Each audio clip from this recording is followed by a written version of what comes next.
我哋嘅壓力係由自我產生嘅。聽起上嚟好似好奇怪，冇人會想自己產生壓力，但係其實壓力嘅來源就係本身啦。即係例如舉一啲例子，譬如你嗰排你覺得身體有啲唔舒服，而你係出現咗一個懷疑，哪怕你真係要去睇醫生，你睇完醫生你要等報告嘅過程，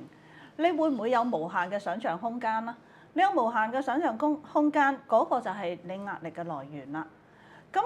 另一方面，假設你要轉工啊，你要轉一份新工，首先你會擔心我應唔應該辭咗呢一份工呢？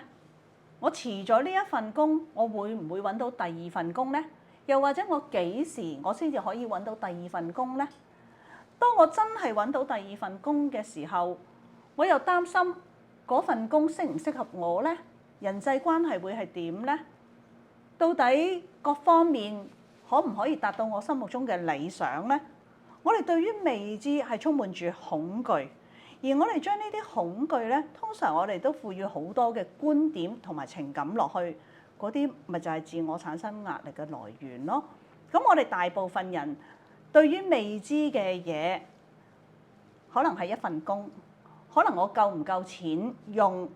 即係話我即使有儲備，我都可以擔心我啲儲備夠我用幾耐呢？明明我可以手頭上有一筆錢，我可以唔需要擔心喎，但係好普及，好多人都會出現一個擔心嘅現象咯。咁所以其實所有嘅壓力都係自我產生，我哋好鍾意將未發生嘅嘢當係已發生咗，而我哋將嗰啲